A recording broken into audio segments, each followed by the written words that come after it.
Hello everyone, and welcome to Straight Chilling. Each week we watch and review a horror film for your entertainment. You can send all questions and comments to straightchillingpodcast@gmail.com. And don't forget to keep chilling. Yeah, we straight chillin', serial killing. 5 cold villains on the mic, got you reeling. 5-star ratings from the floor to the ceiling. If you get your 1 star, no time for feelings. Got a team of DJ, all the 1s and 2s. By the name of someone, so don't get confused. So grab a seat by the fire, roast them all over 2. And prepare to hear the legend of the Straight Chillin' crew. What up, nerds? Welcome to another splendiferous episode of Straight Chilling. My name is Bob, and I'll be your host for the evening. This is episode number 191, recorded Sunday, December 2nd, 2018. Tonight, we're going to be discussing Friday the 13th, Part 4, the final chapter, as was chosen by the lovely Patreon, Mr. Jose S. Thank you, sir. Before you get into the review tonight, let me introduce everyone else on the show. First up, calling in from Santa Barbara, California, my boy Randy Gandy. G-Landy.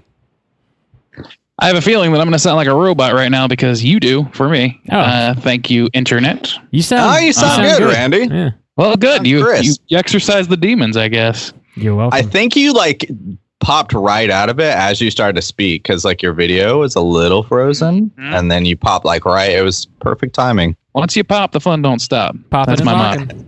I've heard you say it before. Last but not least, calling in from Southern Korea, my boy Soju. What up? It's your boy Soju. Legit got twisted this weekend. I got so twisted that I couldn't even record a short rant for you, Rob. A short stains? Which is unusual because that's usually not a problem. You had so much soju that you couldn't even complain about Halloween anymore? That was not the request I got. True. That's right. You were supposed to talk about how much you love us or something. That's what Nicole wanted you to. Well, yeah, I got a couple requests. So every now and then I'll just go on a soju bender, of course. And I've been, we're trying to make it this thing, I guess, where I record these bender shorts where I just rant about something for 10 minutes. So I send it to the Slack. I got Rob Zombie, just I guess as a filmmaker in general, which should be good once I eventually record that one. Good and I got a positive rant. Nicole wanted me to say how much I loved everyone, so that one will be coming too. I'll have to double down on this. So she wants you to lie to us. I love you, man. You're my boy. So, that sounds like riveting fucking podcasting, if I do say so myself. Hey, there, it's solo stains. What you look, do? I'll watch it. I'll watch a video of anybody praising me. That sounds great. So I'm not even sure what kind of format that's going to be in. I always just ship it off to Bob and let him handle that.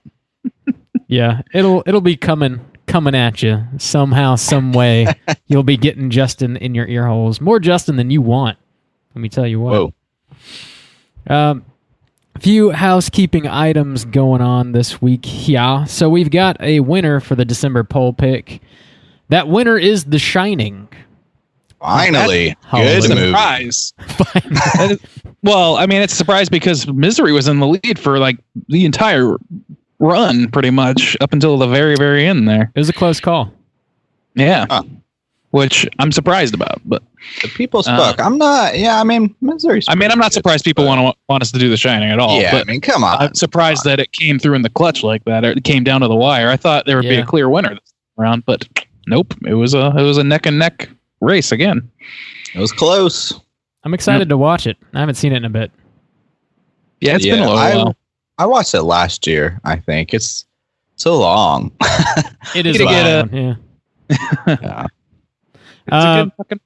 We got so the January poll pick is posted on Patreon, which you can vote.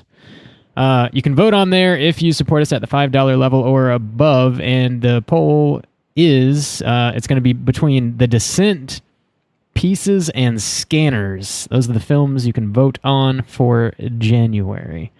Why is that? We got a fun theme for next month. It's like a regrets. Redemption. It's a regret theme. Coming into the new year with our regrettable old scores. Yeah. We we haven't always been super sober while recording these episodes, so sometimes we give scores that we come to regret.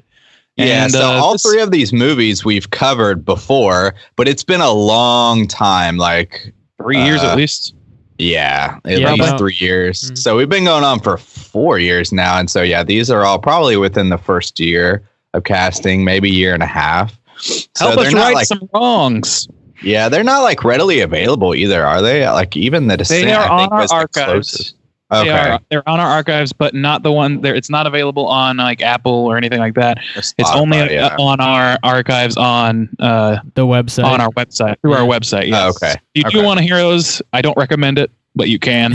And yeah, I'm gonna go back and listen to the one and hear whatever shows, and I'm gonna listen to the old episode, which I never do. I never listen to this shit, and gonna listen just how wrong we had it. And just how stupid we sound so that we can sound slightly less stupid this time around. Yeah, some of these, like, I don't even think I was on for Scanners. I don't know if it was before I joined or if it was just that was I missed very out early in the run. So if it legit was before I joined, it means it was like one of the first 5 episodes ever. Because I joined like episode 5.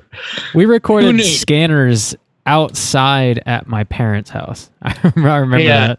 That's okay. So time. Yeah, probably. Like I really think that falls within like the first 4 episodes. Then probably. Yep. Yeah. Which is kind of nuts. Yeah. The only bit of news that we have to talk about, or housekeeping that we have to talk about, is we got a new patron. Someone new has joined the ranks. Woo! Shouts new outs. Player approaching. Yeah.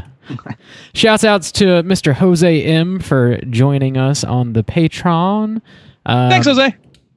Thanks, man. Yeah, thanks. We got the Jose squad rolling in this month. Got a couple Jose's this month. That's, squad deep. So Jose's going to be he's going to be picking a movie for us to review. TBD. So hold on to your shorts. We're gonna be figuring that out soon. Very cool. And I think that fills out just in time to fill out the year. We hold like a 5 Patreon spots, right? Where you can choose the movie.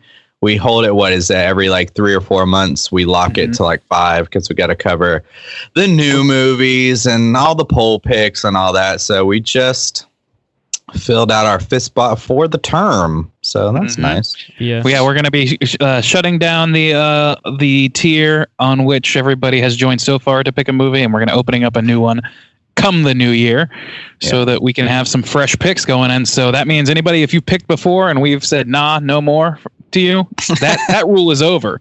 You can pick again. Fresh. You can bribe us to watch horse shit again, Mikey. Oh man, I kept meaning to tell you guys that Books A Million had their, or not Books A Million, Barnes and Noble had their Criterion sale or whatever, and Mikey and I went up there and got some movies, and he bought that Sallow movie that's like one of the worst. Oh my god! I'm not familiar with that. That's the 100 Years of Sodom, right? Yeah. Oh my god! Of course he would. That was literally the only other movie I was thinking of after we watched the Serbian film. That was like, that's the only one like off the top of my head, like that I know. I told him that while we were there. I was like, "Oh, this is a terrible, like, notorious movie," and he's like, "Well, I'm buying it." Like that's the reason. Oh he didn't even know. He didn't know. Oh my god! Oh god! Mikey, my boy, he's gonna make us watch it. You're the Marquis de Sade of movies. I swear to God. He's going to. God, it's probably my fault too. I probably shouldn't ever mention that. Yep. Because you didn't know either, did you? I've never seen it. I don't know anything about it. Okay. I remember mentioning it, and I couldn't remember. But anyway, I don't know. That's terrible. So yeah, you can make us watch that if you want. Yeah, you can. Our price is very cheap. I might have to join our old Patreon myself, because apparently Randy's never seen a human centipede, and I found that shocking. I've seen a bit of them, like bits of one. Okay. I don't know which one, and I am loosely familiar with the general plot of each, as I have been exposed to the plots. Yeah. Which is about a 5-minute conversation. So, Yay! Do it. You can So do if it. you want to me. make us watch Human Centipede, You want to like whatever. make the least compelling episode of podcast history? We can do that. Start the new year off right, Human Centipede style, ass to mouth. The only way. The only way. My New Year's resolution is to not watch that if possible. We'll be eating your shit. Ugh. Oh God. Let's move on. Yeah, let's go ahead and get into what we've been watching this week. Hey gang, what you been watching? Hey Randy, what you been watching? What I've been watching. I've watched a lot this week, actually. Usually while I've been like working and having it run in the background. I watched Breaking Bad to completion. So I have completed it for probably the fifth time or something. Wow. Well, as always, great. I rewatched some of Mortal Kombat before falling asleep.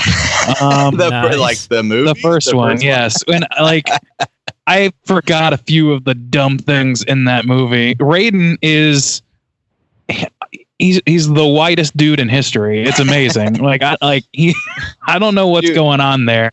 Annihilation is somehow worse. Oh, it's so much worse. That is very true. This movie at least has some like cool effects and stuff for the time, and is at least like I don't know. I don't need to go into Mortal Kombat too long. But the most interesting thing I think that I watched this week was Lupin the Third, The Castle of Cagliostro. Are you guys familiar with that? No. It's an anime, 70s anime that I have like. I'm not a big anime guy at all, but I watched Cowboy Bebop when growing up. I'm hyper obsessed with it, and I've always had people or the internet tell me that Lupin the Third is sort of in that same realm of storytelling, and it's an anime as well.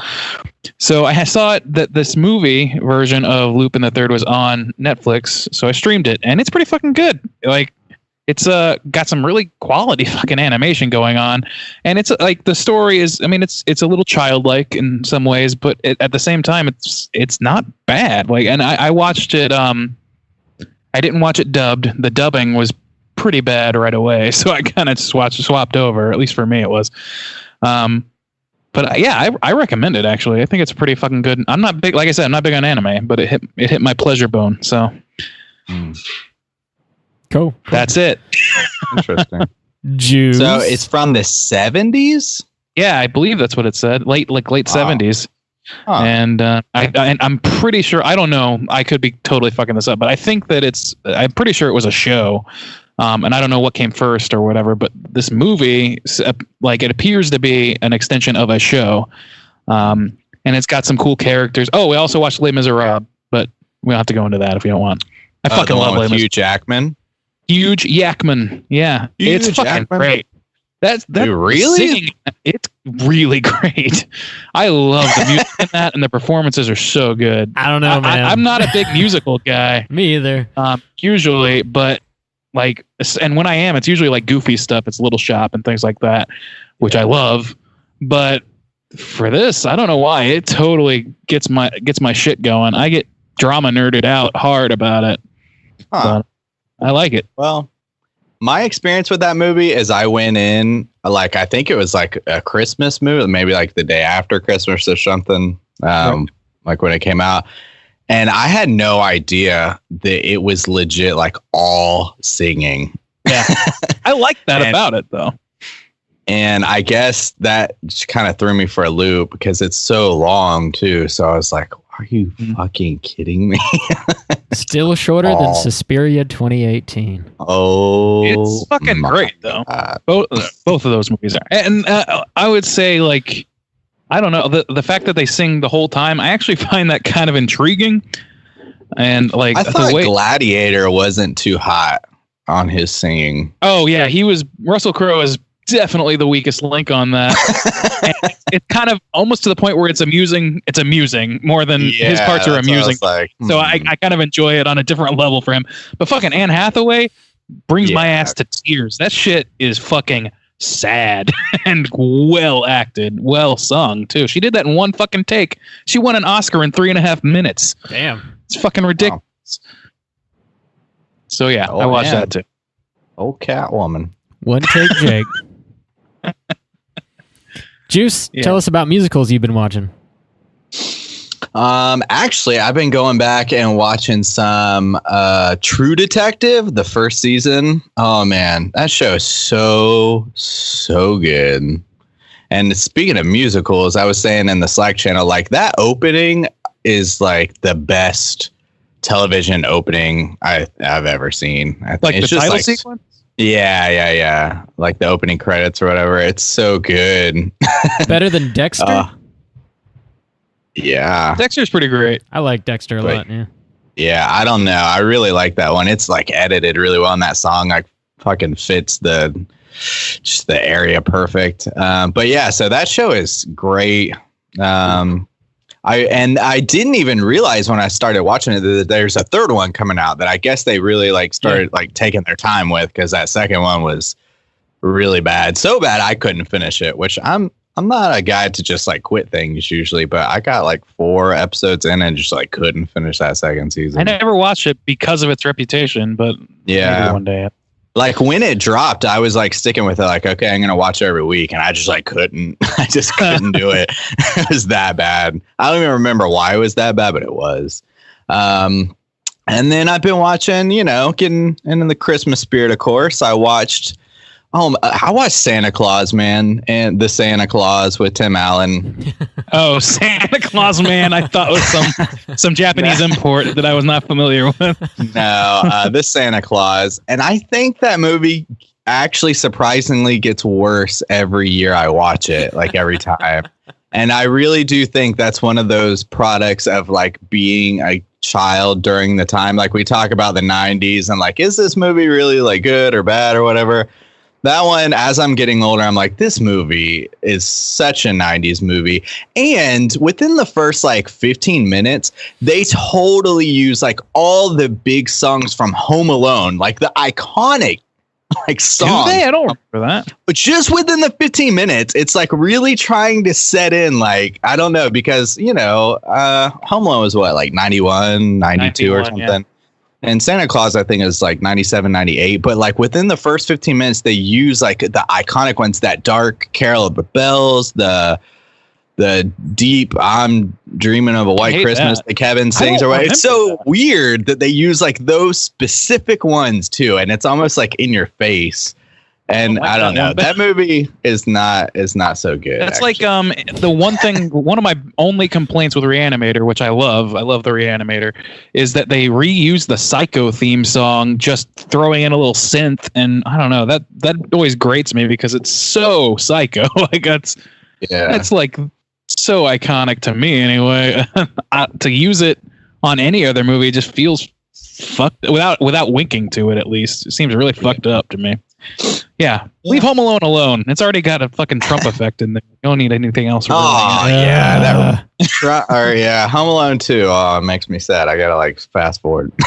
Yeah. But also another thing I never grew up with, or like I don't think watched in its entirety. I feel like I've seen pieces of it, but the Polar Express, which I feel like people, I didn't like it. I feel like people maybe hold it in high regards, or maybe that's just my impression of what people think of it. No. That is a divisive fucking movie. I think most people hate that fucking movie and make fun of it because it uses that like hyper realistic CGI that trips people out. Like a lot of people hate that. And to me, it doesn't. I actually am one of the few people that I know that actually do kind of like that movie, and it doesn't bother me in that way. So like Tom Hanks voicing like every character was surprising to me because he's not a great voice actor. Like the none of the people were distinct enough to where I was like, that's not Tom Hanks. They all just sound like Tom Hanks with the slightly or like growlier voice, or like he just like there's only 3 characters, I think. Really? I don't know. It's like it seemed like everybody I was watching like popped up. I was like, oh, that's Tom Hanks. Just he's like the conductor, he's the little kid, and he's Santa Claus. I know that. He's like the ghost too, or there's like a ghost on the train, and I don't know. I didn't like it. I didn't like it. I thought it was not a very good movie, and so now I've hit this like rough patch of Christmas movies. So I need to get into the good ones, and probably should switch over to like the. I have 4 important words for you: Silent Night, Deadly Night. Well, sure, that's coming up 2. But I also got to hit up this week. I got to hit up the Bad Santa is on the list. The Die Hard, of course, is on the list. Get into the good Christmas ones. The ones that I know. You gotta get on Christmas the Vacation. warm side of the door. That's what you gotta Sure. do. You can't be on the cold. You gotta be on the warm side of the door. Okay. Time to leave all It's this big kitty shit behind. It's time to step it It's up. always Christmas on the warm side of the door. Always. Oh my god. Always. Anything else, Juice? No, that's it. Cool. I've been watching some stuff and some things. So I watched Critters for the first time, which was cool. Oh, yeah? Yeah. I got that Critters box set from Scream Factory. I've only watched the first one so far, but it's like a fun Gremlins knockoff, basically. The creature effects are pretty solid. There's some fun gore. It was a fun movie. There's like these crazy, weird alien bounty hunters that come down to Earth, and they're trying to wrangle the critters back up. And they like walk into this church. This is like this weird, funny church scene. I don't. Yeah, it's a good popcorn flick. So far, so good. The next I one, always liked that movie growing up. I had never seen it, man. Yeah, I don't know how. I don't think I've ever seen it either. Really, it was on Sci-Fi Channel 100% of every single day of the year for a while. Damn. So I don't think so. It might be one of those movies, like you said, are on all the time. And if I saw it, I might be like, oh shit, yeah, this movie. But off the top of my head, I don't think so. Yeah, they're like little round fluffy gremlins. They're like ghoulies, but less trashy. they're not. No toilets are related. Yeah, they're not climbing out of toilets.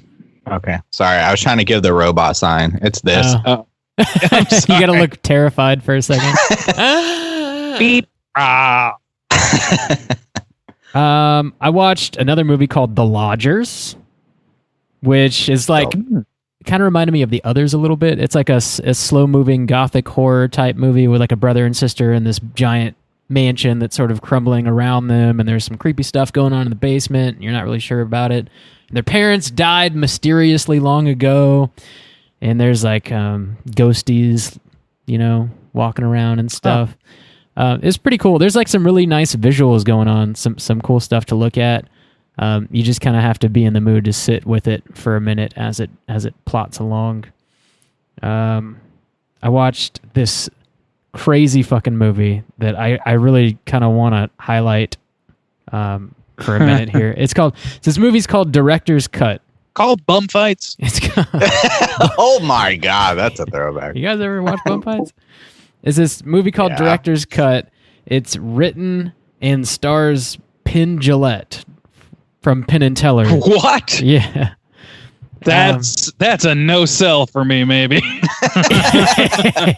That's Randy shutting it down. So it's a horror comedy movie, and I've never seen anything like this before. It's the premise of it is there's this movie that was crowdfunded, and Penn Jillette's character in the movie was like one of the top tier funders. He put a lot of money towards making this movie, and they made it, and it's finished, but it is almost finished, and it wasn't going the way he wanted it to go, and he's kind of like obsessed with and mildly stalking the star of the movie. So he makes his own director's cut of the movie. He takes all the footage and he starts like filming his own footage with this little handy cam as he's stalking the star in real life, and he's splicing that footage into the actual footage of the movie. And it gets like creepier and creepier as it goes. It's like really funny. Like it was cracking me up as it went, but it starts to get kind of like dark and like really. Wait, really he really freaky. does like Stalker, or it's like part of the movie? Like, No. it's real, but it's not real. It's like, as far as the movie is concerned, he is legitimately stalking her in real life. But the footage that he's filming, he's splicing into the footage that they're making. So he's making his own movie out of both these things. It's a crazy. It sounds. What is this thing called? It's called Director's Cut. It's a crazy like meta kind of thing, but he also like commentates throughout the whole movie because it's like a director's commentary is happening basically. So he kind of helps it all make sense because it is such a strange concept. I highly recommend watching it. I really do. You've never seen anything like it before. Whether you like Man. Pindulette or not, I didn't have an opinion of him. I thought he did a really great job with this because he's fucking weird as shit. And he's also massive. He's a huge dude. I didn't realize how fucking big he is. He's a big guy. Check it out. Director's cut. Hard recommend. Yeah. I don't necessarily hate Pindulette. I don't, though. The thing that gives me pause is that I am aware. I don't know if you guys know about this. It's like a big thing with certain internet nerds, and they created a CD-ROM game. Like, I'm just wary of any media they put out that's not their shows, because they put out this CD-ROM like years ago where it was like Truck Driving Simulator or something like that. And it's literally like... That sounds awful. It says you have to drive from San Francisco to Chicago or something. In real back time. in the early days, back when people... And no, really, that's what they fucking did. You have to drive in like 20 hours or some shit. That's terrible. And it's like shitty, like pre-90s graphics, like, or not pre-90s, but like early 90s graphics. Like, it's terrible, and it's like, why would you make people pay for that? It's just, it gives me a lot of pause with dealing with Pindulette's taste in what he creates for the world outside of the shows that I do, which are fine. This movie is only 82 minutes long, Randy. You got it in you. That might be too. Oh man, Yeah, that might be too long. It's not 8 hours of him like refreshing Patreon or some shit. Like, no, not at all. It moves a lot. Deal There's with like it. there's a lot coming at you throughout this whole movie, and it's like, I don't know. It's just, for the spectacle alone, it's worth it, because I don't know anything else like this. It's super cool. It was refreshing. Hard recommend from Bob. Randy's not buying it. All right. That's fine. Somebody watch this movie and talk to me about it. I don't know if anybody else has seen it. You're a lonely man. It's good. It's You're good. learning your principles, Rob. Yet again. Lynn Shay's in it. Yeah, Lynn Shay's in it. Looks like. Uh, How much? Oh, and Gilbert Gottfried. Yeah, he's Man, got that is he's, a combo. he's in it for like Yeah. 2 minutes, maybe. Like, he's got Oh. super small part. I want to see. Yeah, I want to see the movie where Gilbert Gottfried's running around with Lynn Shay. Can he be in the next Insidious? Dude, have you watched that Netflix show called Bumping Mics? With Jeff Ross and David Tell? David Tell, yeah. I have not. The second episode of it, Gilbert Gottfried comes up and does like a few jokes with him. And that dude's like super gross. Like really gross. Dude, I watched him live on this fucking like comedy cruise that I went on, and apparently he just has his jokes, and he will just railroad through fucking anything.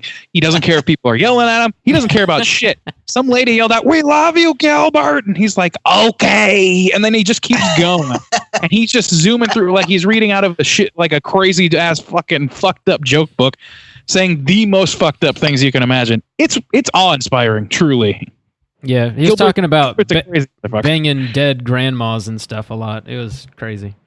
That sounds A about lot. It's just been on my mind. Oh shit! Let's talk about the main feature and get into the back of the box. Friday the 13th, Part 4, the final chapter. What's on the back of the box? Alrighty then. The plot synopsis is as follows.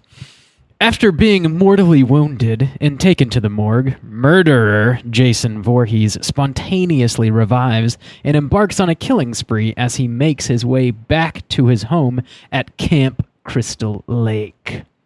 It's got a death curse. I had forgotten that's how this movie starts. Yeah. I just watched this like less than 12 hours ago, I think. So just to be clear. I love the beginning of this movie, actually. Well, we'll get into all that. Anyways, like we always do, real quick, have you guys seen this movie before? First impressions, yada yada. Would you recommend people check it out? Randy, why don't you kick us off? I have seen this before, and I will say that if you like Friday the 13th, you will enjoy the final chapter on some level. on some Cool. level. Yep. It's a hard recommend for a very specific person. No, it's a decent entry into the series. I think it's definitely one of the top ones for me. I just like it's just a goofy fucking movie. So you got to know what you're in for. It's a goofy movie. I agree. Yeah. Juice, how about you? The thing about this movie is I was trying for almost the entirety of this film to remind myself, like, have I actually seen this one or not? And I'm still not quite sure. That's not great. That's not if I great. had seen it before. I think I'm confusing it, or I think I'm like mixing in a lot with 6. I think I'm like meshing those up together. So I'm still not sure if I had previously seen this one before or not. But like Randy said, if you enjoy the series in general, then this one is not one to disappoint. To me, I don't think there's any like specific, like iconic thing that makes this like a necessary viewing for, Friday the 13th in general. But it's a good enough time. It's not bad. If you like boobies, then you should enjoy this film to some extent. Accurate. I'd seen this movie several times before. I love the Friday the 13th franchise because it's sort of like, horror meat and potatoes. It's mindless slasher, good time fun, and there's a lot of humor in them, in most of them anyways. Especially this one. I know this is one of my favorites for sure. Hard recommend. If you like slasher movies, you can't go wrong. This particular one kind of like almost perfectly encapsulates like everything you would want from a Friday the 13th movie. Like they kind of really distill the bullshit down, and you get it pure, delivered purely to your veins in this one. I guess that's true. It's a straight shot. Yeah, I don't. It's kind of exactly what you would think of when you think Friday the 13th. I don't know. It's a lot of fun. It kept me laughing. So I don't know. I like watching it. I don't really get tired of it. Hard recommend from the Bob yet again. There we go. Let's drop the spoiler warning. Spoiler warning. All right, fellas. Let's get into the nitty gritty. So like the Friday the 13th franchise, they always start the movie by recapping all the other movies. So like the first 20 minutes is just recycled footage, basically. It's not that long. No, it's not that long. It's like it's a few minutes. It's like maybe 5 minutes. Yeah. Yeah. So you get the whole, it's a death curse. You're going to Camp Blood, ain't you? You can't have a Friday movie without a Camp Blood. Camp Blood, ain't you? You got all the kids sitting around a campfire talking about spookiness. And then you get the title card, which I kind of love, Friday the 13th. And then from behind, the final chapter explodes. Yeah. The final that really chapter. does set the tone. You're like, this movie, you know what you're getting into with that explosion. And it's just like white lettering, too. There's nothing too fancy about it. It's stock explosion. There's nothing. They didn't put a whole lot of time into it, but it really lets you know what's going on. True. And then the movie actually like starts at the old like cabin or whatever from part 3 where all the kids die, and it's like Jason allegedly dies, and so an ambulance like rolls up and it's just picking up all the carcasses basically that are left on the ground from part 3, and they take all the bodies back to the morgue. And of course, like everybody that works in this hospital is a total fucking shitbag apparently. They've got Jason on a gurney, and of course the dude who's like taking him in, the Undertaker or whatever, he's eating a sandwich and he's like sets it on Jason's dead rotting They're always body. eating a sandwich. Why is that a thing? I'm gonna make a fucking horror movie with a guy in the fucking mortuary just straight up having a full Thanksgiving dinner on a dead person's chest. It's not That's cranberry the next sauce. logical step. Didn't they do that too? Wasn't that in Halloween? Hill Haunted House? The thing we just watched. Haunting of Hill House. Hill House. Too many damn H's. I thought maybe she was eating at one point. I know like Bordello Probably. of Blood. You got that Cooter guy. He's eating, I'm pretty sure, when he's cutting up dead bodies. So this guy, his name is Axel in the movie. He's probably he's probably tied for my cooter pick. It might be a little too soon to get into this, but so this dude, like you see him, he's eating a sandwich, and then he talks about like this old dead lady it's off screen, and he's like, oh, she's still looking pretty good, actually, I might go over there. I'm getting a little lonely. He's talking about banging this corpse. And that then, was weird. And then you later, do what you gotta. Later, he's watching this aerobics video, and then he tries to bang a nurse, and then they almost bang. And then she gets kind of creeped out because Jason's hand like falls on her or whatever, so she goes away. And then he goes back to the aerobics video, and he's totally about to jerk it to the fucking aerobics video with all these corpses around him. And then Jason finally kills him. But it's like this dude's talking about banging dead grannies, whacking it to aerobics videos. It's fucking that aerobics video was cracking me. You guys want to know some early trivia about the aerobics video? Sure, yeah, because that inclusion, that type of humor like really makes this movie kind of shine, I guess. Or like Bob was saying, like the fun of it, the kind of goofy campiness of it, just those kind of details really help you enjoy this kind of movie. Yeah. Oh yeah, it's all about the details with this movie. It's very subtle, this one. No, so here's the trivia. The workout video Axel watches is called Aerobicize 1982, and it stars Darcy DeMoss, who went on to have a role in Friday the 13th Part 6. So Nice. she's actually in the fucking series as an actress. That's pretty cool. And as the source of masturbation for a man who watches her aerobics. So there you go. Trivia. It was Success. cracking me up because the video, like, I guess it's a real video then, like you were bringing it up, it but it's looks so like it, yeah. ridiculous. Like, there's at one point, there's 3 women, I think, unless it's just they cut and edited the same woman. But they're like, there's 3 of them and they all got their like asses together and they're just shaking it. They're just twerking their asses. That is aerobicizing, man. Come on. It's cracking me up. I love how Crap, the whole damn. time Axel's just wearing like a white V-neck tee and then a lab coat over it. He looks like such a shitbag. Dude, they ran Axel. out of fucking costumes for this movie. That's all I can assume. I love it. His death scene is He brought that from his cousin works as an orthodontist or something. He just borrowed that shit. Guaranteed.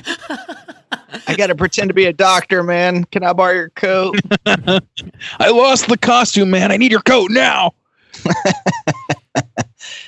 Yeah, I completely forgot that's how this movie opens, because then it just totally jumps away from the hospital. It's not like he stalks the hospital, or he just leaves. I guess you get a little bit of him wandering back, but it's just, I guess, the wilderness. There's no like, so he kills Axel and the nurse, and then that's it for the hospital. But the way that Axel dies is pretty sweet. He like he slashes his neck and then just totally turns his head completely around. It's awesome.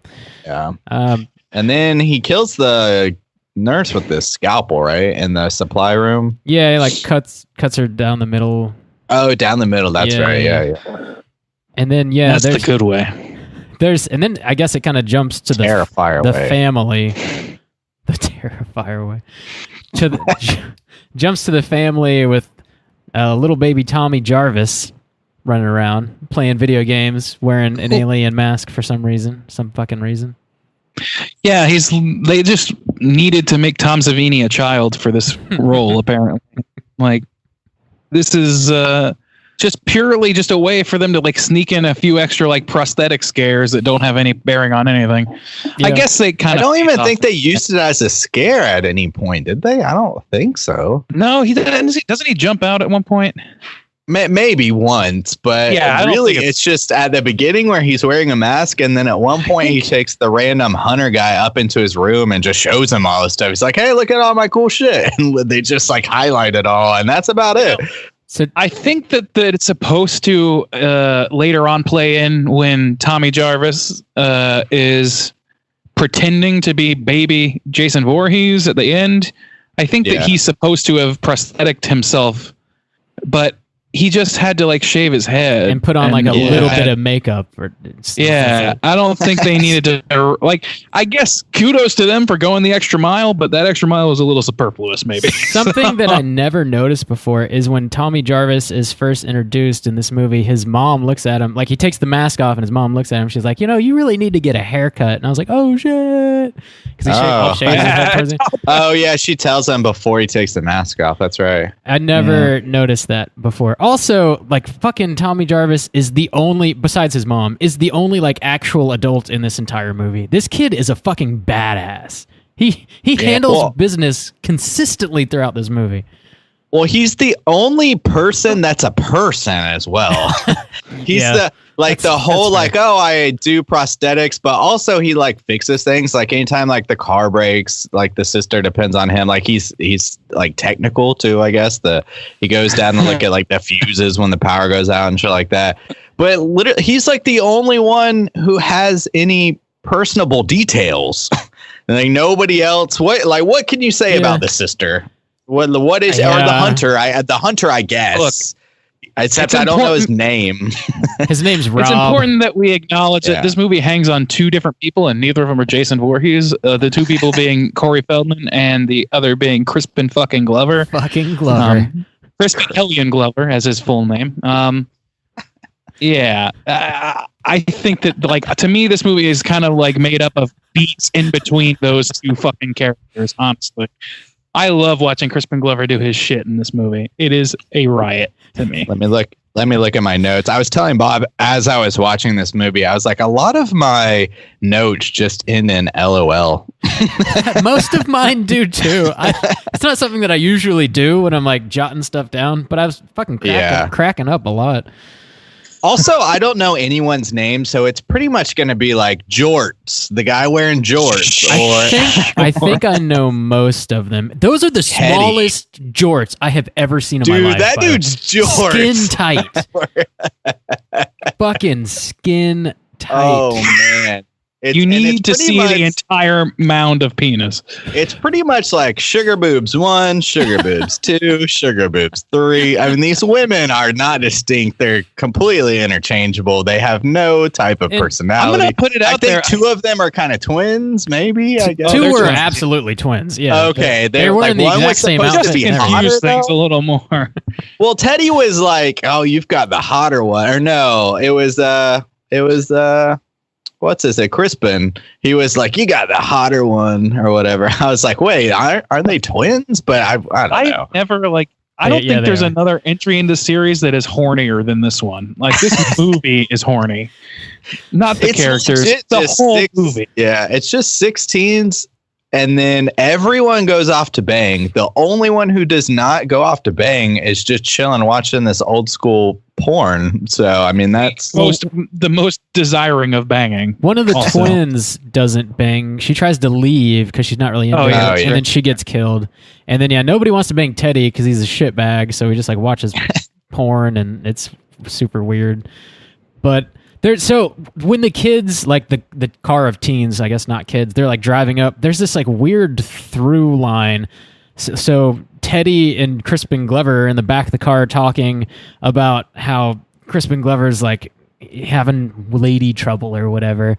And Teddy's like, "Oh, it's because you're a dead fuck." And then they reference that shit throughout the rest of the fucking movie. He keeps calling him a dead fuck. That.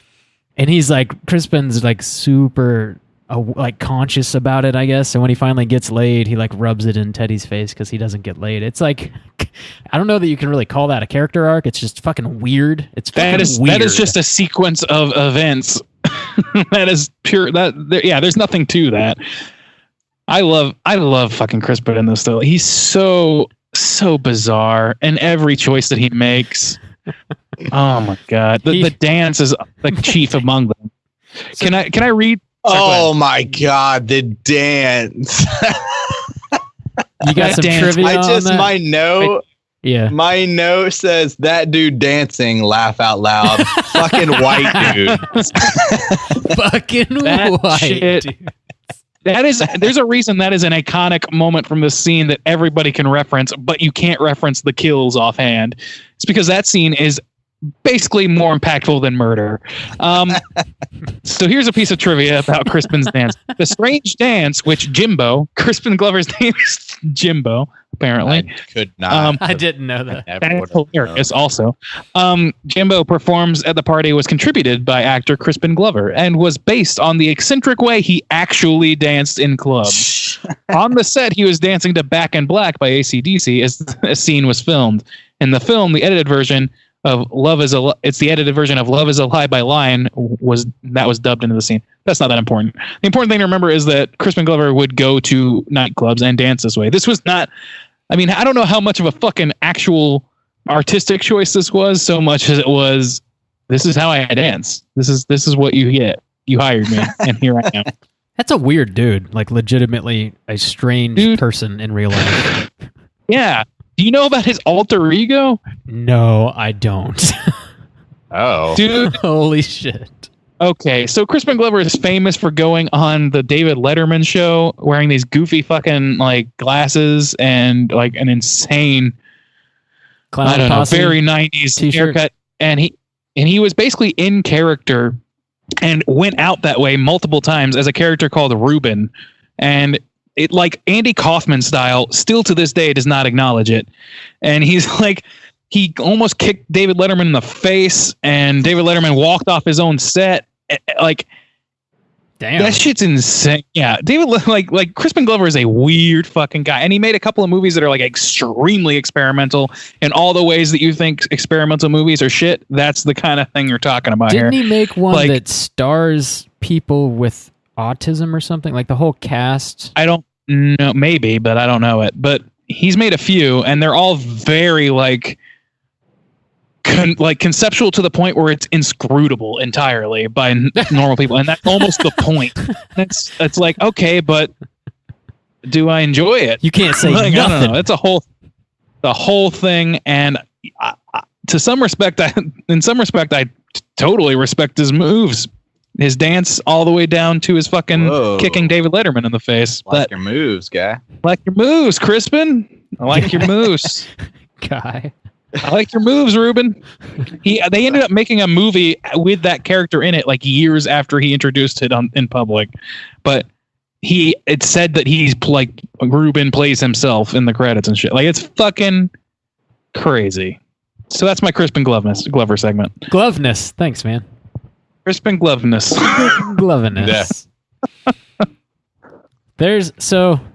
As Jason is like approaching Camp Crystal Lake, there's this weird kind of unnecessary scene with a hitchhiker eating a banana, and she's like, oh my god, that chick, that is the most sympathetic character in all movie history to me, because she is purely created in order to make you hate her, but it's so much that it makes you feel so bad for her. It's the most sympathetic human being on the planet to me. It did She's crack trying me up. to hitchhike. She's eating a banana, a little sloppy, but She's going fucking hard on that banana, dude. But then, like, as she gets her throat slit, her mouth is wide open, and it's just like a half-eaten banana hanging out everywhere. Banana coming out. It's pretty, because she gets stabbed gross. like through the neck, right? Through the Yeah, back. Yeah, it does. I don't fucking get it. Like, that scene it bums me out in a way that few movies can in the realm of Friday the 13th.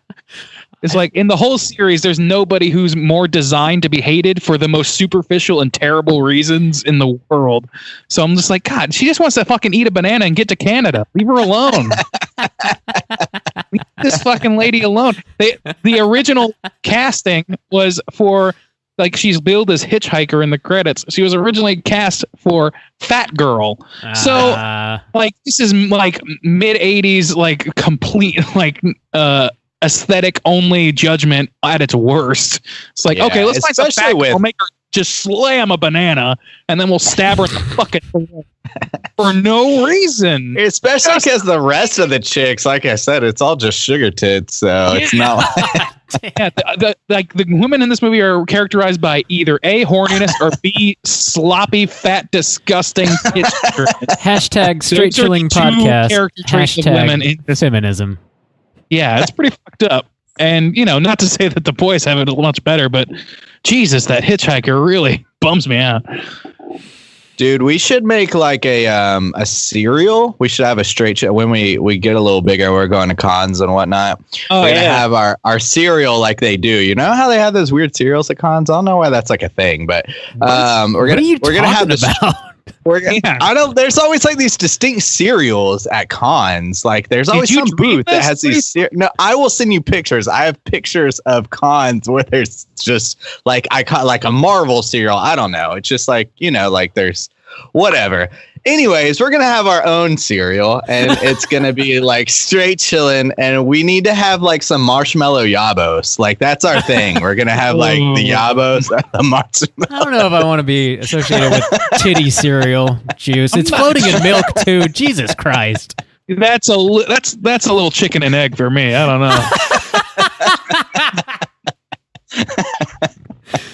Oh man, I don't know. We'll have to rethink that one. I have no idea what you're talking about, by the way. I believe you, but this is fucking news to me. I don't know. There's always like some booth. It's got these like distinct cereals, and it's really just like the repackaged like cheap Fruity Pebbles or cheap like Cocoa Puffs, but they're in like these custom designed boxes to You're match thinking the like con or chocolate, whatever. like repackaging chocolate Cheerios as Yabos or something. Like, Well, no, but they have to have the Yabos have to be the like Lucky Charms style marshmallows. So it's like the extra.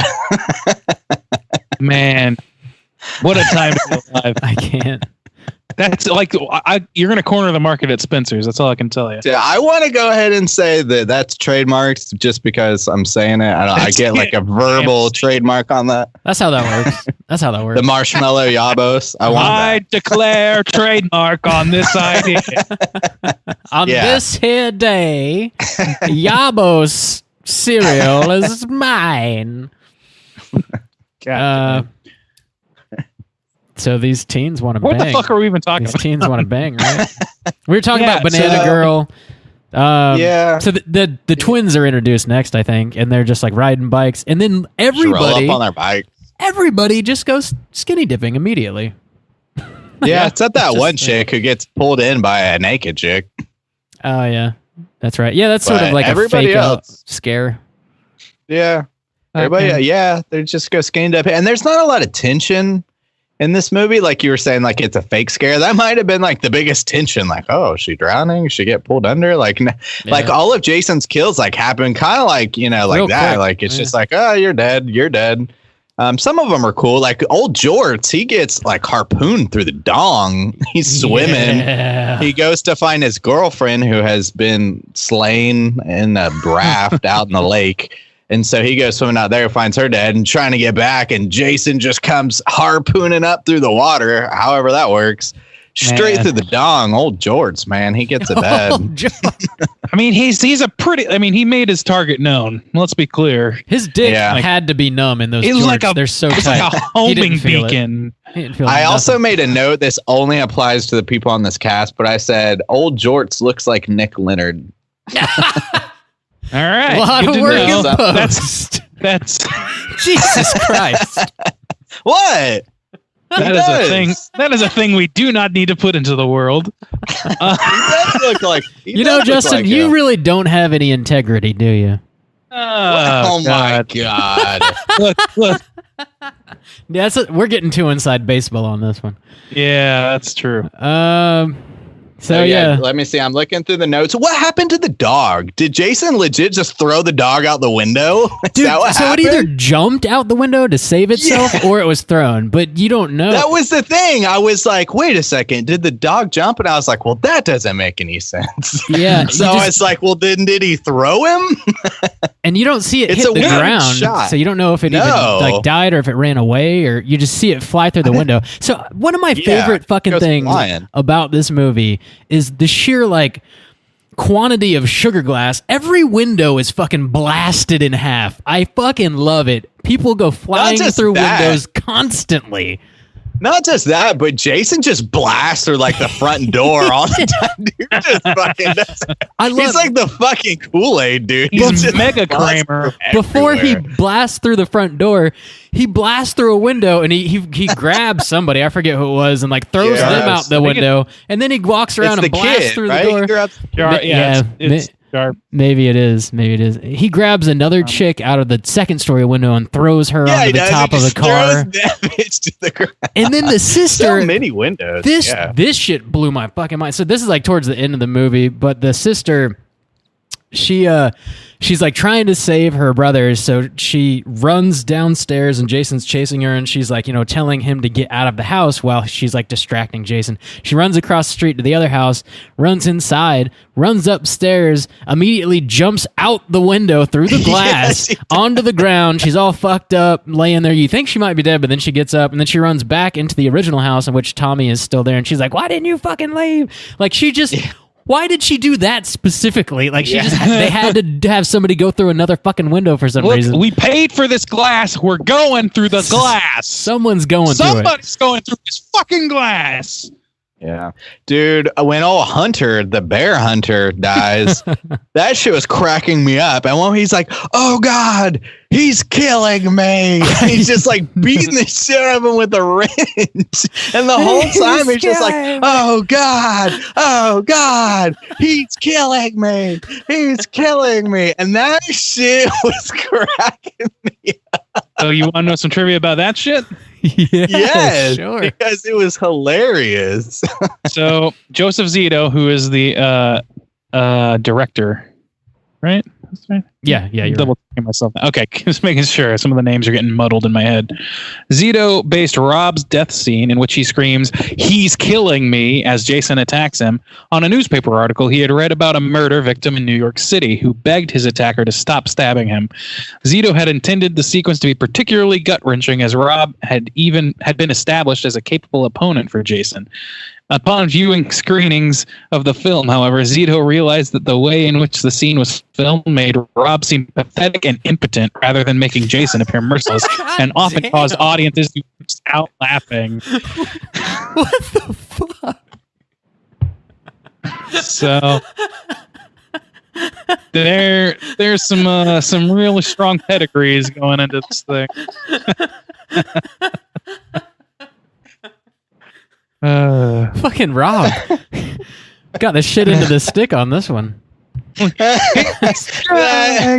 like it's Troll 2. Cracking me up. You guys have seen Troll 2, right? Yeah, it's been a minute. Oh man. Where he's like, "You're eating her, and then they're going to eat me." Oh my God! It's just like that to me. Really made him real impotent there. Yep. What a way to really amp the pressure. It's like a really gut-wrenching scene. That's really funny. That makes that scene even fucking more hilarious. I mean, to be honest, though, throughout this entire movie, Rob doesn't do jack shit. Like he's got a gun that's immediately broken. He doesn't pose a threat to Jason for half a second, man. He doesn't do shit. I don't think so either. Like he doesn't set any traps. The sister or whatever does more. Yeah. Like I don't think he ever actually attacks Jason in an effective way, because when they go down into the basement, they're like, "Oh, we're hunting for him" or whatever, and that's the first time he sees him. Yeah, and he's just dead immediately. And he just gets his ass beat. He's killing me. Which the thing is, at this point, seriously, like we just saw Jason come back from the dead, from the morgue. There's no, you know, there's no way to defeat him. You just have to take your death, basically.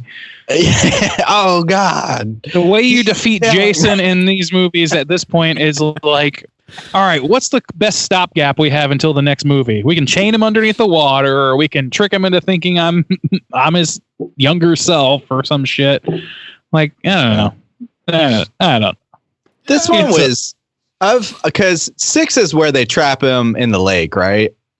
Yeah, where they like anchor him or whatever down back into the water. Or is that 5? No, that might be 5. 5. No, or is it the one right before? Or is it 7? Real Jason in 5. Wait, that's 7. 7 season. Manhattan is 8, right? Yeah, 6 opens up where he's buried and they Frankenstein him. He gets electrocuted. Yeah, they electric shock. Yeah. Okay, so 7. Yeah.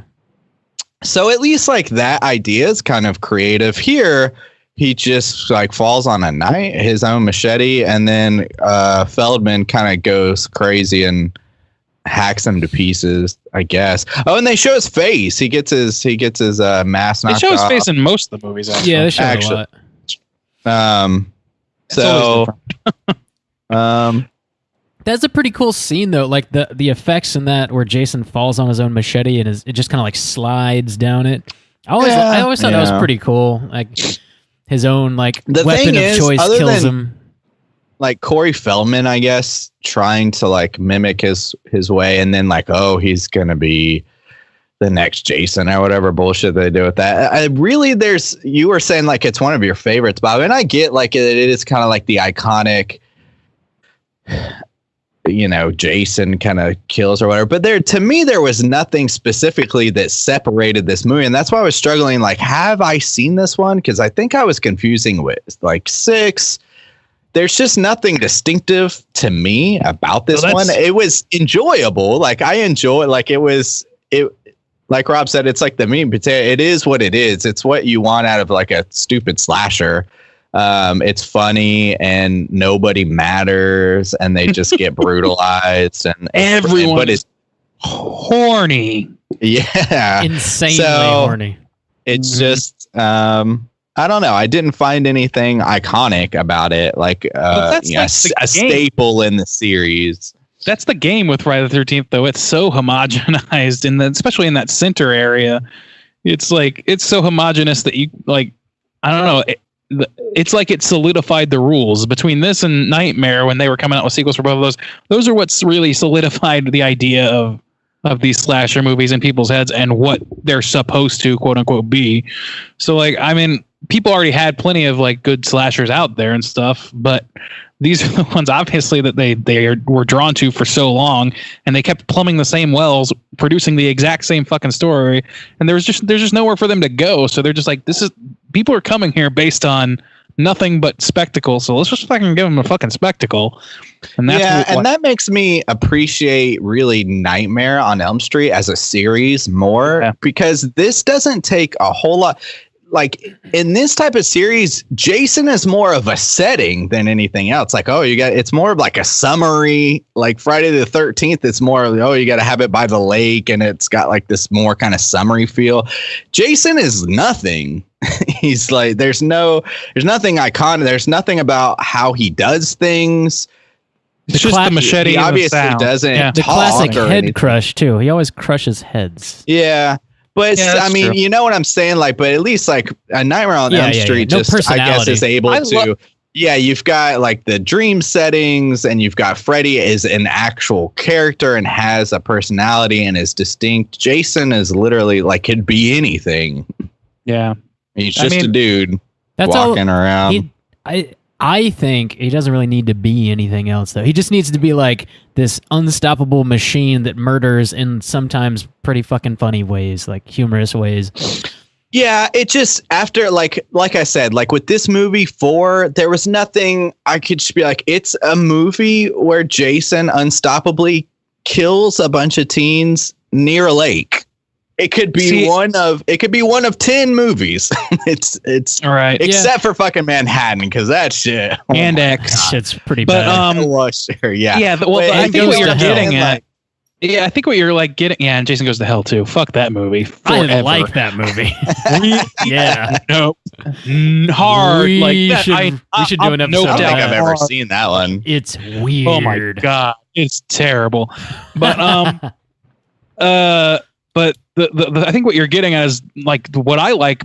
The reason I like Nightmare better in general is I think what you're touching on, which is that if they're going to be so homogenous, at least in that movie, they have the freedom to be crazy creative with the individual kills. So I'm not going to confuse Dream Warriors with the Dream Child or something, because while they like draw from the same like character. First of all, yeah, he does have a little bit of a personality that helps, but they can go. Each director, each person, each time they go back to the well, they can go completely wherever they want to with it. If they want to put like a scene that's like fucking Saving Private Ryan on D-Day, like that scene in there, they could do it, because the movie has that bandwidth. The concept has that bandwidth. It can be whatever you imagine. So whatever you can imagine is more distinctive than just this setting. Friday the 13th, just with Jason. It's just more distinctive in general, I think. It is more Each distinctive, but for some reason, I much prefer Friday the 13th as far as between those two franchises specifically. Really? Yeah, I don't. A lot of people do. I really like What are the they gonna first 3 Nightmares, but after that, man, it's all just like a big smudge of like random shit that I don't really. It doesn't really interest me much. And as far as like the setting and the aesthetic, the feeling of it, I just don't like it. I much prefer the lake setting. I don't know. It's just like dumb teens getting killed either way, but. That sounds like I guess that's what Friday the 13th has going for it. I mean, it does. It's got that setting. It really is. Yeah. And it's kind of that iconic thing that has stuck with a generation now of the whole like lake and isolation and summer and kind of general. Like it's got that mark, I don't know, kind of locked down that feeling that it just kind of built in with the aesthetic. But it really is like 4, 6, 7. I can't distinguish them in my mind. I can't be like, this is that movie, this is that movie. All of the Friday movies, but like I said, after 3 on Nightmare, I can't. It's a big blur. Yeah. Really? Yeah. I don't have that issue with with Nightmare. I mean, they both blur, but I think they're definitely more distinctive in Nightmare. And the only reason that I could be wrong as if I've seen Friday more often, which I think might be the case for you, Bob. Probably, yeah. So maybe that plays into it as well. But for me, Nightmare. I mean, I didn't mean to. We don't have to necessarily make this a versus. But, I think it's really because they're so homogenous. It's really down to what your personal. What you like. If you don't like the fucking red and green sweater, that's more than enough reason for you to prefer Friday the 13th. Yeah, it might as well. Speaking of which, there's this one scene in to bring it back to this movie a little bit, where like Jason gets the TV smashed over his head, and it just made me think of the "Welcome to Prime Time, bitch" scene from Nightmare 3. I was like, oh shit, nice. That is one of the better things when these two movies started. Like. I don't know. I don't think they referenced. That wasn't a reference. I think this movie came out before. Yeah, I think DreamWorks. Yeah. But I like when these movies started, like sort of like winking at each other a little bit. Yeah. Fucking. That's the only good thing about Jason Goes to Hell. By the way, is the very very end. We still spoilers covered Freddy vs. Jason. Right. Yeah. The greatest one. Picking it a lot, but now we don't have personal picks anymore. So now I'm gonna have to throw it into a poll pick or something. We can. I mean, we probably work them in. We can probably work some in. We'll see this coming year. Yeah. Because it's hard to say definitively because we don't know what's coming out, what's going to be released, what we want to talk about, and all that stuff. But we'll see. You should just do a series of versus movies. We could. That'd be something whole different. Month of versus. Something. I don't know. Something a little different. Yeah, that'd be kind of cool. We'll see. Tell us what you think at www.cootercommittee.org. .gov. I hope that exists. Buy it. What else do we need? What else is there to say about this fucking movie? Anything? Yeah, might as well hop in. So I mean, Jarvis tricks him, and that's it. Yeah, it's final chapter, and it's just Corey Feldman is. I love that Feldman Jason. As far as we know, Feldman's character has not heard of Jason Voorhees whatsoever until this hunter shows up and kind of talks to them about this guy, and he's like, oh, he's back, he's killing people, and then he sees him, and then he finds the little newspaper clippings in the hunter's backpack, and he sees the little artist rendition of Jason as a kid, and just for some reason decides to shave his head and make himself look like that, and because he thinks that'll stun Jason long enough to kill him. It doesn't really make much sense at all. But at a certain point, these movies become really, really betitted fucking Scooby-Doo episodes where they just have a little run around. They have, a spooky setting, a guy who scares them is like, oh, you got to look out for this thing. Oh, look out. And then you have them get in this case murdered, and then you have the chase basically where you're chasing fucking Scooby-Doo around a mansion set to groovy music. And then you have an elaborate trap set to trap Jason under the ocean or whatever, under the lake, or fucking make him think that it's just schemes. These schemes are what are Jason's fucking weakness. People, if you scheme hard enough, you can get him to do anything. That's what Freddy took advantage of in Freddy versus Jason. I mean, it's kind of the same thing with like Nightmare 2. It's like, how are we going to trick Freddy this time? Or we inject ourselves with these things? I mean, that's not really necessarily a complaint because, again, these movies are what they are. The whole series, you're asking a lot for any of these sort of like, hello. Hey, there you go. You're good. Hey, the signal's starting to work. I have been corrected. These movies are very good. You should purchase them on DVD, Blu-ray, or streaming services of your choice. Thank you. I have been corrected. What about Betamax? Get it on that. Paramount got some. So, yeah, anything else you guys want to mention before we go ahead and rate this movie? Nah. Okay. Fuck no. All right. Well, Randy, why don't you kick us off out of 5? How do you feel about Friday the 13th, Part 4, the final chapter?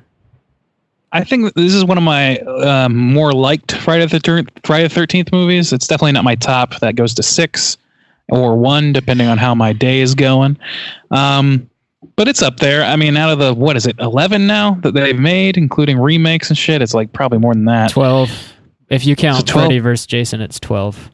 Of course. Jesus. Count. Well, yeah, I would put that up towards. I like this one pretty good. It's top 5 material for me. I love, like, there's a lot of things in this that have nothing to do with Jason that I like, which is what pretty much separates this movie from any of the others at all.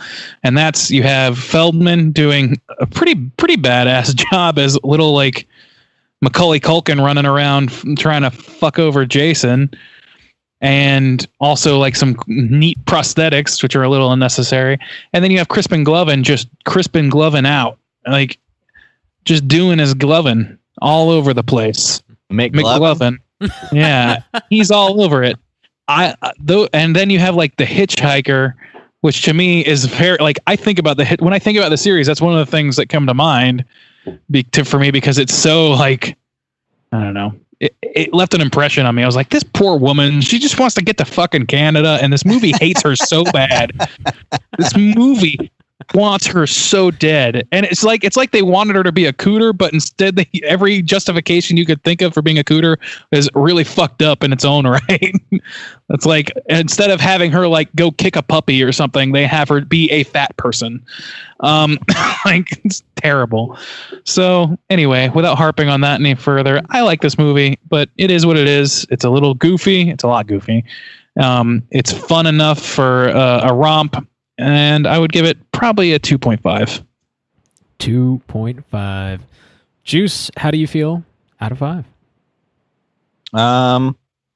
Yeah, I like it as a Friday the 13th movie too, but like I said, there's nothing particularly iconic, and even like some of the kills were kind of bland to me.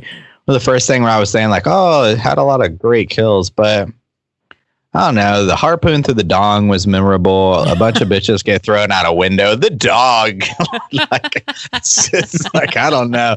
And the, oh God, he's killing me. That shit was just funny. I don't know. The one dude gets stabbed through the film, or like the projector screen. The projector screen, yeah. And one dude dies in the shower. One chick gets like an axe through the door. See, I mean, the shower kill was like cool. That was a head crush kill. Yeah. I don't know. So there wasn't a lot of like where I was like, oh man, that kill really got him. I don't like Crispin Glover's one chick got stabbed in the raft. Like a bunch of people just get stabbed or head crushed. I don't know. But it was funny. Like, it was enjoyable, even for a movie that has like no distinct characters, really. Like, nobody has a real kind of personality. Jimbo. And there's no like real story that you can hang your hat on, you know. I mean, there's just, but despite all those things, it's enjoyable. It's funny. And I had a good time with it. So for a film that's the 4th in a series that doesn't have particularly a lot of distinct kills to me, to still be enjoyable, like, that's impressive. So there's something to that. And I'm going to give it a 2. And then, of course, the half star for the Yabos. So we're going to end it at a 2.5. Bob was trying to stack the Yabos. Bob was texting me like, oh, this movie's got to be a 5 because all the Yabos. I was like, you can't stack them, Bob. I believe if that were the case, Serbian film would have been 5-star. You can't stack them. You know the rules. I believe what I said was if you went by pure Yabos math, it'd be a baseline 2.5. I think if I did the math correctly, and then you'd add from there for the rest of the movie. Oh God! Can we not do math based on Yabos? I was please? corrected. I was corrected. There's no need because you can't stack them. It's a pure 0.5, and that's all you get. That's right. Justin makes the rules. We got to follow him. He's the commish, the Yabos commish here. Good Lord. Yeah, it's terrible. So I love this movie, man. For some reason this franchise, it has like such a I've got a soft spot for it. I don't know. These movies are dumb as hell. They're, like I said, they're kind of meat and potatoes. It's just like stupid, horny teens by the lake getting killed in like fun ways. And there's really not a whole lot more going on other than that. But I always find them very fun watches. This one is definitely one of my favorites of the franchise. And like, yeah, I mean, I guess there aren't any like greatly drawn characters in this, but they're distinct enough for me to remember a lot of them. Like Axel at the beginning fucking cracks me up. He's a terrible shitbag. I guess a lot of them are kind of shitbags. Crispin Glover, also a shitbag, but he's funny in his like dance moves, and like, the lines that he delivers are terrible. You got fucking Tommy Jarvis, who's a badass motherfucker, like fixing the car, putting the power back on. He fixes the telephone. He's basically just like on his own. He creates all these amazing props and masks and shit. He somehow manages to kill Jason in the end. He's like the most badass little kid ever. The mom is just like kind of a mom. She does her job well or whatever. She's the mom? She's the your mom, you know? She's the What imam. happened to the mom? I can't even remember. Yoga practice. She got killed. She went for like a jog in the rain for some reason and came home, and I think she got came killed back. off. I think she got killed off screen actually. Maybe that's why I can't remember what happened. Yeah. So, I don't know. The dog scene, the Rob the Hunter, like I don't know. They're distinct enough characters in here. You got the twins. I don't know. It is what it is, but I always have a fun time watching this movie. I don't know. I like the kills too. They're probably not the best kills in the franchise, but they're good enough. They get me by. I'm gonna give it a 4.5. I love this movie. It's a good movie. Wow. Does that include the Yabos? I don't fucking do that shit. That's just Justin. Me neither, but I refuse to sink to that level. Is the only explanation I could think of. I refuse. I'm not going to be that guy. You give Sleepaway Camp a 5-star because it's got a little dong at the end. That's true. That's the only reason I like that movie. I sit through 90 minutes just to see a little dong hanging for like a half a second at the end of Sleepaway Camp. Fucking spoilers, by the way. Fuck. Probably shouldn't be talking about that. On the off chance that our listeners haven't actually seen that movie. That's true. My bad. I don't know. I don't know the penis. Okay. They don't know whose penis it is. It could be anybody's. Our aggregate is gonna be a 3.2 for this movie. One thing we forgot to do before we get into the Rotten Tomatoes segment, we got to talk about the cooter. Cooter of the week. Juice. Who is the cooter of the week? Well, as you know, this is a 80s film, right? Wait, when did this come out? 84. 84, yeah, of course. And that was the golden age. Everybody had it down back then. And this is no exception. There's a lot of potential for Cooter of the Week here.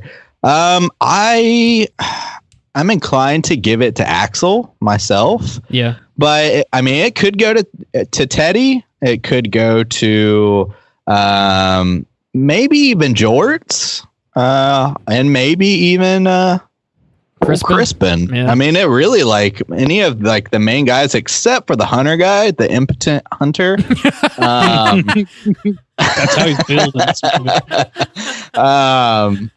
It really could be. I mean, I'm inclined to give it more to Axel. He seems like more of just a straight up shitbag. Mainly, I guess, because he's like sexually objectifying a dead girl in his morgue, which is I think really sets a pretty him high crime of cooking. Yeah. I mean that's pretty shitty, and of course humanity. And he's got that shitty like smug arrogance he kind of uses to try to seduce the nurse or whatever. Which I mean, fuck that chick, because if you're seduced by that guy, then I mean, there's something wrong with you as well. But I don't know.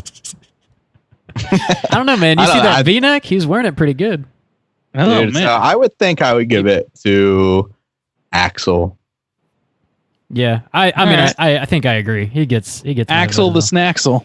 Teddy's a close fucking second for me, but who? Teddy is a close second. Yeah, he's just and he's like a pain.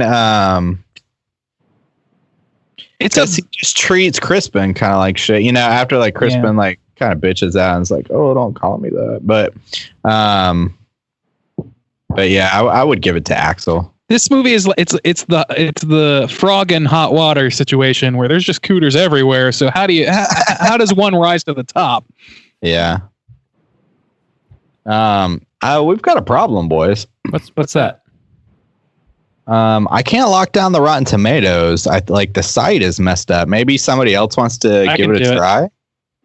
Okay. I can try it. So we'll see if it pulls up for you, because I can't pull it up on my phone or my specific, like the website comes up, but not this entry. Like it gives me the option, but oh yeah, it's not working. Oh, okay. Well, this is hang on. Maybe I can IMDb. Wait, I got it. Did you? No. Okay. No, I may not have actually. This is just. I was okay. I was trying like since the beginning. Nope, it's not working. Of.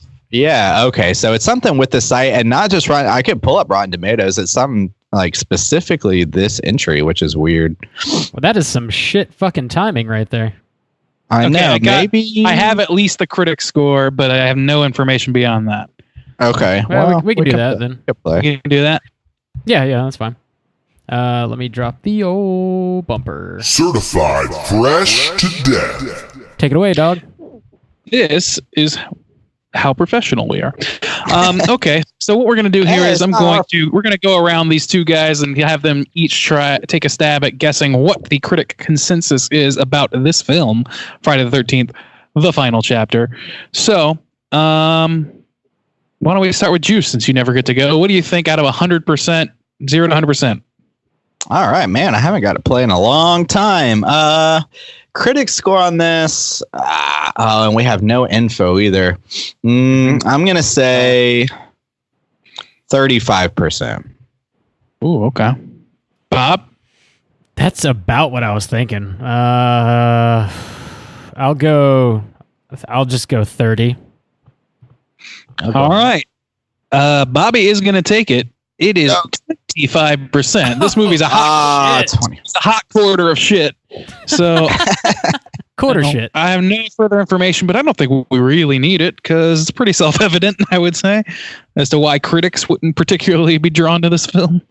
Yeah. It's yeah, like I said, there's no real story. There's no. Yeah. I mean, actually, I guess the characters are distinct in a way, but not in like that they're real characters. Right. Just in that you can say like that guy wears jorts. Yeah. It's another example of a movie that is best praised on the metric of whether or not it's enjoyable. Yeah. Whether or not it's quality. I do have actually one piece of critical review that I can read from the trivia section. I was going to save this for the end of the trivia section because it's so great, but this movie, distinguished film critic Robert Ebert called this film, and I quote, an immoral and reprehensible piece of trash. Good Lord. That's my boy. Oh, EB. I want to give it 5 stars now. Can I change my score? It's not that bad. It's certainly not a 4.5 good. That's why Bob can't be trusted with slashers, apparently. I mean, that's the same score he gave. It's the same score he gave Halloween 2018. What year is it? I don't even know. Yeah. So I mean, you just can't trust Bob. That's the whole thing here. That's the point I was trying to make with Halloween 2018. You can't trust Bob. He gives Sleepaway Camp a 5-star. He gives Friday the 13th Part 4 a 4.5. Hey, you can give movies whatever score you think they deserve. I'll do the fucking same, man. I'm just trying to set a precedent, Rod, that when people hear your scores, they need to understand what they're getting into. God. I think it's important to note that Sleepaway Camp is a fucking great movie, and anybody who does not think so is welcome to lick my butthole. Ooh, thank you, Randy. Wow. Ooh, soup. Bex is going to be jealous. Oh, chill. Oh shit, Randy, why don't you hit us with the rest of that trivia, sir? It's totally time for trivia. Sure thing. So we got a little bit of trivia here. I've already spilled some of the beans on it, but we'll go down the list here that I have.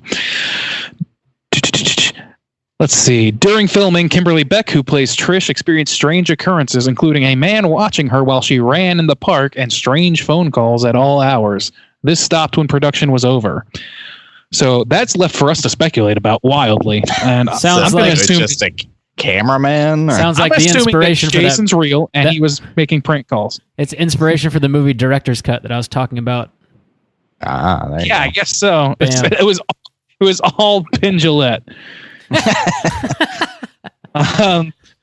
Let's see.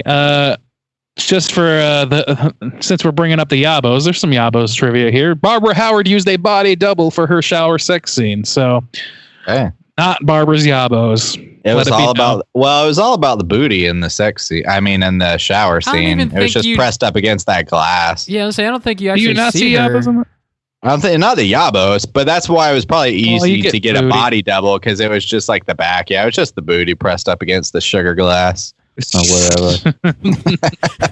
Pour one out for all the windows in this movie. Good lord, they didn't stand a chance. Yeah, because he even breaks that. Yeah, the shower glass, like everything is broken. I love it. They got a sale. I got two more piece of Yabos trivia for you here. Ooh, oh, Randy. It is played. This is a longer one. It is played for humor throughout the final chapter that young Tommy Jarvis, Corey Feldman, is suddenly surrounded by horny teenagers renting a cabin he can see into from his own house. However, the reality of the situation is that those actresses were indeed very or partially naked, and Corey Feldman was still young enough that Eric Anderson and Kimberly Beck took him trick-or-treating the first day of filming, since it happened to be October 31st. Damn. So they shielded 12-year-old Corey Feldman from most of the bad stuff using tricky editing when necessary. What they could not control, however, was the power of a low cut top sans bra underneath. According to Feldman, in the scene in which Jodie Aronson's character bends over to greet Tommy's dog, unbeknownst to anyone but Feldman, he could see down her low cut top. So there you go. Your Yabos trivia number 2 featuring A minor. Yeah, we forgot to talk about that scene where he sees them naked in the window and he's like hopping around on his bed like a fucking chimpanzee or some shit. What the fuck? He was stoked. He's a kid who's isolated out in the wilderness. He's about to see his first Yabos. He's never seen a thrashing clothed around. It's weird. It's weird, man. That's all I'm saying. I remember my it's kind of weird. Spy. No, God, no. Randy. No, and that's terrible. You guys get on to me for talking about marshmallow Yabos. I mean, come on. This movie, if you're going to talk about Yabos, this is the movie to do it in. There's nothing but Yabos in this movie. So, writer Barney Cohen originally wrote a scene involving Jason fondling Trish's breasts, but the producers vetoed it. Director Joseph Zito also disliked the scene because it made Jason seem too human and less menacing, so the scene was excised. Yeah, that doesn't work. First of all, for Jason's character, whatever character you want to apply to him at any given time. But I mean, that's also like you're going into Last House on the Left territory there. That's pretty fucked up for a movie that has Crispin Glover dancing the way he does in it. It's a little too fucked up. It's goofy. We don't need that. That would have not fit the tone. We don't need any of that. We don't need that reanimator shit in here. Yeah, that's true. Okay. Joseph Zito had previously directed The Prowler in 81, but they wanted him to both direct and write Friday the 13th Part 4. He said, quote, "But I'm not a writer," to which they said, "Here's a contract paying you double to write and direct." And he responded, "Yeah, I'm totally a writer." He used the extra salary to hire Barney Cohen to somewhat secretly write the script. Their process entailed Zito taking nightly 1-hour phone calls with Phil Scuderi to discuss the story and the script for the final chapter. The next day, Zito would meet Cohen in an apartment in New York to relay their notes and ideas Scuderi had offered, which they would turn into new script pages and be sent in later that day to Scuderi in Boston to be discussed over again on the phone that night. So this movie was hacked together with fucking fucking crew of people that none of which were like particularly interested in writing it. I don't know if that says a lot to you guys, but it does to me. Makes sense. Yeah. I mean, there is like no plot. It's just teens want to bang. Yeah. Kids want to bang and Jason wants to kill. That's the hunter aspect is kind of original, even though he doesn't do anything. And then he's not the first character like he's not the first. He is the first, but he's not the only character like that in the Friday the 13th series, though. Yeah. Fucking again, Jason Goes to Hell. What the fuck? I like it. When there was somebody in 6 too that's kind of like that, right? Was it like a police officer or something? No, in 6 it's Jarvis as an adult. Oh yeah, okay. But they all just meld. They all just like that one kind of works, but like to me it works, but because he's a continued character at least. But then you have fucking anyway. That's a whole thing. Yeah. Jason actor Ted White and special effects artist Tom Savini at first were confrontational with each other, but once White found out Savini had experience with stunts, the two became friends. So there you go. Yeah. And furthering that, Ted White, due to the production's low budget, several actors had to perform an uncomfortable or dangerous stunts themselves, including Judy Aronson, who was required to remain submerged in a lake in near freezing temperatures, and Peter Barton, who was actually slammed into the shower wall when Jason attacks him. Damn. Ted White also portrays Jason, advocated for several of the actors, requesting that Barton be allowed to use a crash pad and threatening to quit when director Joseph Zito refused to allow Aronson to get out of the lake between takes. White and Zito ultimately developed a combative relationship on set, which resulted in White demanding his name be removed from the credits, calling it, quote, "a piece of shit." I don't blame him. That's pretty fucked up. That is super fucked up. I don't know. That's pretty much all I got. The last thing was about the poor hitchhiker being called Fat Girl. So, yeah, I don't know if I'd sit and like let somebody like put a person in fucking sub-zero temperatures for extended periods of time so they can make this movie of anything. Yeah, that's the thing. It's not like this is cinematic gold. You're shooting, for awards here. I mean, come on. Like you got your double script money for piecing this shit story together. Don't be a dick to the actresses. I'm sure you're paying fucking peanuts to. Don't taint this movie. You're tainting it. Don't do it. Don't taint with I'm your sorry for the reality check. With your information. Let's round the show out with a bit of news. Extra, read all about it. All right, fellas. So, like, the biggest thing I think we got to talk about is this Candyman remake that's set for release for 2020. It's going to be written and produced by Mr. Jordan Peele, and it's going to be directed by Nia DaCosta, who I guess directed Little Woods. I've never seen that. I don't know what that is exactly. But I don't know. I feel like this is the prime opportunity. Actually, the first time I saw this headline, I was like, "This is Randy's movie. This is it. This is where me and Bob we're gonna be like, hey, that was pretty good," or like we're gonna dig it. And Randy likes Candyman so much that it's gonna really chap his head. This is prime shit on it hard territory for way Randy. Too hard, even for my own true feelings for it. Yeah. I guess that's true. I could totally just decide now that I'm going to hate this movie, but go ahead. Instead, I think what I'm going to do is say that I like the original a lot. That's for sure. And I didn't really watch the whole series of the original, which I don't think is necessary at this point. I mean, maybe it is. I don't know. I I'm like sure the the fans second would one. disagree. The second one's pretty cool. You know, yeah. Well, I love Jordan Peele, and like what he's doing in horror so far, and what he's done in horror so far is obviously fucking huge.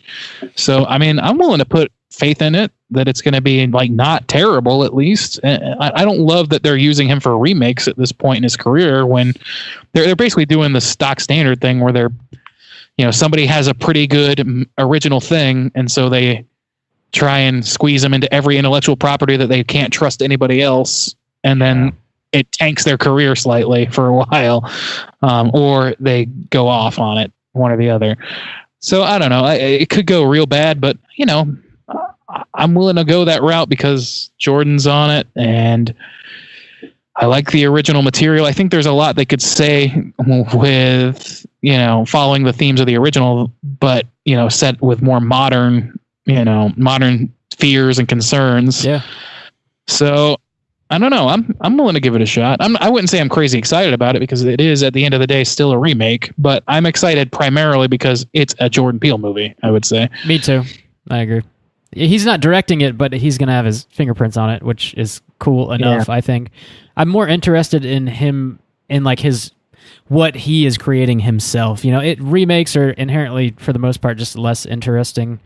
But I'm still down for this because, like you said, they could definitely modernize it. And there's a lot to say about the themes in the original that have changed in the last 30 years. Yeah, a lot. Yeah, it's gonna be. Oh man, we probably should have picked that one for our poll pick too. We covered Candyman way back in the day, didn't we? Yeah, we did a long time ago. Damn, there's just too many. We'll have to follow up again maybe in the summer or something. Yeah, let's do it. So this is going to be released June 12th, 2020. I'm sure we'll be talking about it. Yeah, we will. If we're still going, then, you know, that'll be, you know, 5.5 years or 6. Oh, I plan to be dead. 5.5. Yeah, Randy doesn't have another 1.5 years in him. Nope. I don't know. It'll be coming up on 6 because don't we hit it? We hit the year mark in September, right? Yeah, it'll be pretty close. So it'll be, oh my God. Damn, son. We're going to have to be playing that 10-year anniversary soon enough. God, yeah, right? 6 years right around the corner. Don't put that hell on me. That curse. We'll be millionaires off our Marshmallow Yabo cereal. We'll Patreon millionaires, a wide field of us all living off fucking private islands with yachts and shit because of Patreon. Yabo we'll be yachts. cereal barons, you know. How many boxes of cereal you got to sell to be a millionaire? Like, come on. These little, not to mention, we got to stop talking about it. Not to mention, most people who eat cereal as children, I don't know that their mom's going to buy that shit for them. The next thing we got to talk about. Next thing we got to talk about, the single fathers will. Mike Flanagan wrapped filming on his next project, which is Dr. Sleep, based on Stephen King's novel, which is the sequel to The Shining. I've never read it. I don't know exactly what it is about. But it's set for a release date of January 24th, 2020. So we already got 2 movies coming out 2020 we're going to need to talk about. How do you guys feel about Dr. Sleep? I feel exactly what I said about the Candyman thing. It's Mike Flanagan is facing some success. They put him on Hill House, and he adapted that well. And now they're just throwing him right back onto into the landmine fucking pen, where he's attached to this thing that honestly, I mean, there are people that like read the book and really loved it and all this stuff. Like Stephen King fans apparently have no problem with Dr. Sleep, but at least as a Shining fan, I don't really need to see what fucking Danny Torrance is up to at all. I mean, maybe it's great, and I'm willing to give it that shot because Stephen King actually wrote the original, and hopefully he has some say, and like he usually does, I think, have some say in how the script is going to be written. And I love Mike Flanagan right now, so I mean, I'll give it a shot. But there's not a whole lot of appealing to me about that content. Yeah, I am way in for Flanagan now after watching Gerald's Game, which, you know, just knowing like what what he had to adapt. Like, it's, it all takes place in one room. The woman is chained to a bed. Everything's happening in her mind, basically. And after watching that movie, he adapted it so wonderfully, and it seemed like basically impossible to do that, but he did such a good job on it. And then after watching Haunting on Hill House, fucking great. Like, I don't know. I'm on board. I trust the man at this point. I think he's earned it. So I'm looking forward to it. See what he can do with it. I still haven't seen Gerald's Game. I need to do that, but It's good. yeah, I mean, maybe it'll work out. Maybe he'll be like the adaptation guy who can't do wrong, but I don't know. I just don't know. We'll find out in 2020. The last bit of news I had for you fellas is the Chilling Adventures of Sabrina Season 2 already has a trailer, already has a release date, and that release date is April 5th, 2019, which is like 6 months after the first season dropped. So weird. They must have filmed this all at once, I guess. I don't know. They would, almost have like had to. Yeah. It dropped at the end of October, like maybe a week before Halloween, I feel like. Yeah, it was like the 18th or something like that. Something. So there's no way, especially if they already have a trailer, they had to have filmed it all together. Yeah, and they're going to have a holiday special drop sometime this month. I forget. Oh, really? Yeah. Christmas, yeah. Yeah. That's they're going British on this shit. Yeah. In the holiday special. Yeah, I don't know. I feel like I should finish it. It just wasn't good enough I feel to the same really way. pull me back. I feel the same Yeah. way. It was kind of a chore to get to episode like 4 or 5 or wherever I stopped. I wasn't feeling it. I think I stopped at maybe 6 or 7. I think there's only 10, so I'm close. Yeah. But even per episode, I would have to stop like at least once or twice and like go do something else. And come back later. I was just like, oh, this is not that good. Yeah, I wasn't loving it. And with this news, seeing as how you're going to get a shit ton more like right around the corner, I kind of wish I did like it and have something to look forward to in April. But yeah. I don't know, man. I would love a horror holiday special. Like, that sounds great. Well, you get I'm not going to know what the fuck's going on. You get one every month on Hulu, dog, with that Into the Dark series. Well, no, I meant like for Christmas holidays specifically, or like winter holidays. But yeah, I understand what you're saying. You don't have to keep nodding. So you're gonna get one this Friday. I don't have Hulu. Actually. It's actually a problem. Borrow my password. We need a corporate account. I'll let you borrow my password. It's good. It's fucking good.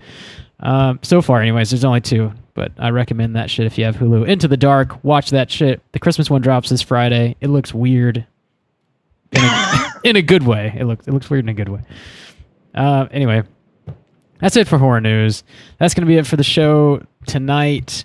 Once again, big thanks to Jose for supporting us on Patreon, for choosing such a dope movie for us to talk about. We appreciate the hell out of it. Thank you, sir. And we appreciate everybody that supports us on Patreon. For sure, you guys help us keep the lights on around here, and it means a lot to us. It really does. Thank you. Another thing that I wanted to mention, episode 200 is like right around the corner. We're going to try and do something a little different for that. Most of it is we're going to try and keep most of it a surprise, but one thing we are going to try and do is like a Q&A session for that episode. So if you have any questions for anyone that's on the show, any of the hosts, just start sending them our way, and we're going to like compile them and make a Q&A session for that episode 200.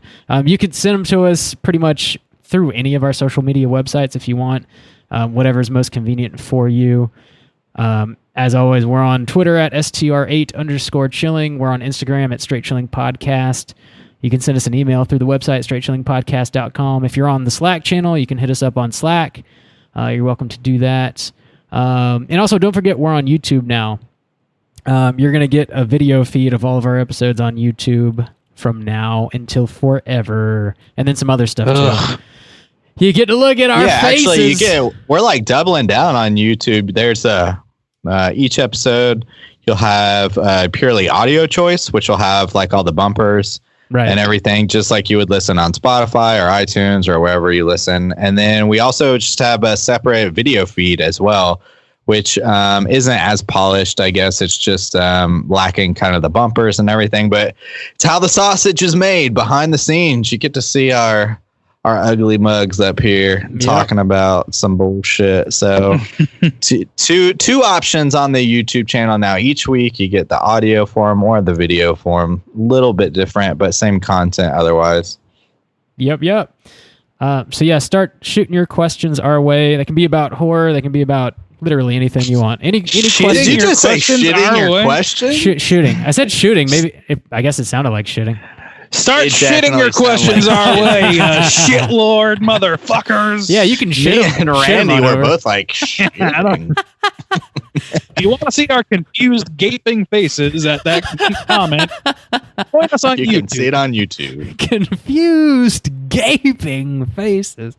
Shit. Yeah. So send your questions our way. They can be about whatever you want, and we'll address them on episode 200, which is like 9 weeks away, which is fucking crazy.